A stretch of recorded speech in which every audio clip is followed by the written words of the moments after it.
बिस्मिल्लाहिर्रहमानिर्रहीम। अस्सलाम वालेकुम। मैं आपकी family physician doctor Kausar health care channel से आपसे मुखातिब हूँ। उम्मीद है आप लोग सब खैरियत से होंगे। आज की हमारी वीडियो का टॉपिक है हैवी पीरियड्स। आपको तो मालूम है कि डॉक्टर की क्लिनिक पर बहुत सारी ख़वातीन इस कंप्लेन के साथ आती हैं। हैवी पीरियड्स को हम मेडिकल लैंग्वेज में मेनोरेजिया कहते हैं। आज की वीडियो में हम देखेंगे कि मेनोरेजिया क्या है, इसकी क्या कॉजेज़ हैं, ट्रीटमेंट ऑप्शंस क्या हैं और आपको कुछ इसकी कॉम्प्लिकेशंस के बारे में भी बताएंगे। वीडियो शुरू करने से पहले अगर आपने अभी तक हमारे चैनल सब्सक्राइब नहीं किया तो इसको सब्सक्राइब कीजिए, और जो लोग पहले से कर रहे हैं उनके हम बेहद मशकूर हैं। बढ़ते हैं आज के टॉपिक की तरफ और देखते हैं कि मेनोरेजिया आखिर है क्या। आपको तो मालूम है कि नॉर्मल पीरियड्स में जो ब्लीडिंग होती है वो 30 से 40 मिलीलीटर 4 से 5 दिन में होती है, लेकिन मेनोरेजिया में ये ब्लीडिंग जो है वो 80 मिलीलीटर या इससे ज़्यादा हो सकती है, और जो दिन है वो भी 7 से ज़्यादा हो सकते हैं। और जो ख़वातीन हैं अक्सर कंप्लेन करती हैं कि ब्लड के क्लॉट्स जो हैं वो भी पास होते हैं। उनको दिन में तकरीबन हर 2 घंटे के बाद पैड चेंज करना पड़ता है, और इवन रात को उठ के भी ऐसा ही करना पड़ता है। अगर हम कॉजेज़ की तरफ जाएं तो इसकी बहुत सारी कॉजेज़ हो सकती हैं। कुछ कॉजेज़ जनरल होती हैं और कुछ लोकल होती हैं। जनरल कॉजेज़ जो हैं उसमें सबसे पहले अगर हम देखें तो हार्मोन्स का इम्बैलेंस हो सकता है। इसमें एनओवुलेशन सर-ए-फ़हरिस्त है। एनओवुलेशन जो है इसका मतलब है कि ओवुलेशन जब नहीं हो रही। ये किस सूरतों में होता है कि आपकी एक्सट्रीम ऑफ एज है, यानी जब आपके पीरियड्स जो हैं वो स्टार्ट हुए हैं उसमें ओवुलेशन को इस्टेब्लिश होते होते कुछ टाइम लग जाता है, इसलिए उस सूरत में भी ब्लीडिंग हैवी हो सकती है बच्चियों में।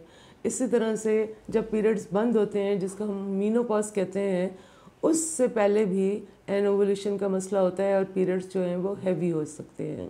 पीसीओ यानी पॉलीसिस्टिक ओवेरियन डिजीज़, इसमें भी हार्मोन्स का इम्बैलेंस होता है और पीरियड्स का मसला होता है कि कभी पीरियड्स जो हैं वो 2-3 महीने नहीं आते, और जब आते हैं तो बहुत ज़्यादा हैवी ब्लीडिंग होती है। जनरल कॉजेज़ में थायराइड भी एक बहुत बड़ी वजह है। थायराइड का कम काम करना या ज़्यादा काम करना, जिसको हम हाइपो या हाइपरथायराइडिज्म कहते हैं। दोनों सूरतों में जो पीरियड्स हैं इसमें हेवी ब्लीडिंग के चांसेस बहुत ज़्यादा हैं। इसी तरह से ओबेसिटी एक बहुत बड़ा मसला है। अगर आपका वज़न बहुत ज़्यादा है तो आपके पीरियड्स भी बहुत हैवी हो सकते हैं। कुछ लोगों को ब्लीडिंग के डिसऑर्डर्स होते हैं जिसमें ब्लड क्लॉट नहीं होता। अगर किसी को इस तरह का मसला है तो ब्लीडिंग जो है वो पीरियड्स के दौरान भी बहुत ज़्यादा हो सकती है।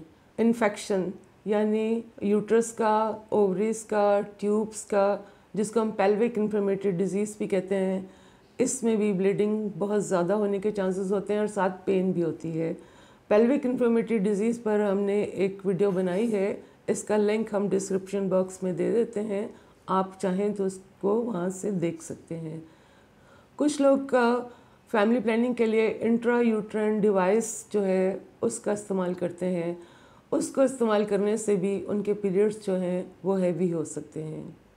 अब अगर हम लोकल कॉजेज़ की तरफ आएँ तो यूट्रस के अंदर कुछ कॉज हो सकती है, या ओवरीज में या ट्यूब्स में का मसला हो सकता है। वो क्या है कि आपकी यूट्रस के अंदर जो है वो फाइब्राइड हो सकते हैं। ये फाइब्रोमस्कुलर ग्रोथ्स होती हैं जो यूट्रस के अंदर प्रेजेंट होती हैं। अगर ऐसा है तो पीरियड्स जो हैं वो हैवी होने के चांसेस बहुत ज़्यादा हैं। इसी तरह से एक डिज़ीज़ होती है जिसको हम एडिनोमायोसिस कहते हैं। इसमें यूट्रस की जो अंदर की झिल्ली होती है जिसको हम एंडोमेट्रियम कहते हैं, इसके जो ग्लैंड्स होते हैं वो यूट्रस की मसल्स तक पहुंच जाते हैं और यूट्रस का साइज़ बड़ा हो जाता है, जिसकी वजह से ब्लीडिंग भी हैवी हो जाती है। इसी तरह से एंडोमेट्रियोसिस होती है जिसमें पूरी की पूरी एंडोमेट्रियम जो है वो यूट्रस के मस्कुलर वॉल तक चली जाती है, और ब्लीडिंग जो है वो ना सिर्फ हैवी होती है बल्कि पेनफुल भी बहुत होती है। सर्विक्स का, यूट्रस का ट्यूब्स का, ओवरीज का, इसमें किसी भी चीज़ का जो कैंसर है वो भी एक हैवी ब्लीडिंग की बहुत बड़ी कॉज है। कुछ लोगों को जनरल लिवर की डिज़ीज़, किडनी की डिज़ीज़ अगर है तो ब्लीडिंग ज़्यादा होने के चांसेस हैं। इसी तरह से अगर कोई ऐसी मेडिसिन ले रहा है जिसमें हार्मोन्स हैं, जैसे इस्ट्रोजन है, प्रोजेस्टेरॉन है, एंटीकोएगुलेंट्स हैं, तो ब्लीडिंग ज़्यादा होने के चांसेस बहुत ज़्यादा हैं। अब अगर फ़र्ज़ करें आपको ऐसा कोई मसला हो तो ज़ाहिर है आपने डॉक्टर के पास ज़रूर जाना है। डॉक्टर आपकी डिटेल हिस्ट्री लेगा, आपका मेडिकल एग्जामिनेशन होगा और उसके बाद जो है आपके कुछ टेस्ट होंगे। टेस्ट वो अकॉर्डिंग टू कॉस्ट जो है वो आपके टेस्ट करेगा, जिसमें पेल्विक अल्ट्रासाउंड जो है वो सरे फहरिस्त है। पेल्विक अल्ट्रासाउंड से हम कोई भी लोकल कॉज जो है उसको हम देख सकते हैं। इसी तरह से अगर किसी को थायराइड का मसला है तो उसको थायराइड के टेस्ट एडवाइस करेंगे। लिवर किडनी का मसला है तो उस तरह के टेस्ट होंगे। हार्मोन्स का मसला है तो हार्मोनल टेस्ट एडवाइस होंगे। ट्रीटमेंट में इसकी डिफरेंट ऑप्शंस हैं, जिसमें मेडिकल ट्रीटमेंट भी है और सर्जिकल ट्रीटमेंट भी है। अगर फ़र्ज़ करें कोई भी कॉज फाइंड आउट होती है तो मेन ट्रीटमेंट जो होगी वो कॉज को ट्रीट करने के लिए होगी। अगर कॉज ख़त्म हो जाएगी तो आपका जो ब्लीडिंग का मसला है ये खुद ब खुद हल हो जाएगा। इसी तरह से अगर कोई हार्मोन्स का मसला है तो आपको हार्मोनल कॉन्ट्रासेप्टिव पिल्स दी जा सकती है, कोई इंजेक्टेबल्स दिए जा सकते हैं और हार्मोनल इंट्रा यूट्राइन डिवाइसेस जो हैं वो प्रिस्क्राइब किए जा सकते हैं। लेकिन अगर फ़र्ज़ करें डॉक्टर समझेगा कि आपको ओरल मेडिसिन की बजाय आपको कोई सर्जरी की ज़रूरत है तो वो ऑप्शंस भी मौजूद हैं। उसके लिए डायलिटेशन एंड क्यूरेटा, जिसको हम DNDC कहते हैं, वो हो सकती है।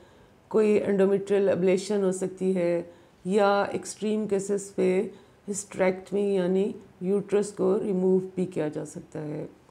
अगर आप में से किसी को ऐसा मसला है तो आप अपने डॉक्टर से फ़ौरी रब्ता करें, क्योंकि अगर आपको ब्लीडिंग ज़्यादा देर तक होती रहेगी तो आपके अंदर खून की कमी यानी हीमोग्लोबिन कम हो सकती है, जिससे आपको पैलर हो सकता है, आपकी स्किन यानी पेल हो सकती है, आपको फटीग हो सकती है, टायर्डनेस हो सकती है, आपका सांस फूल सकता है।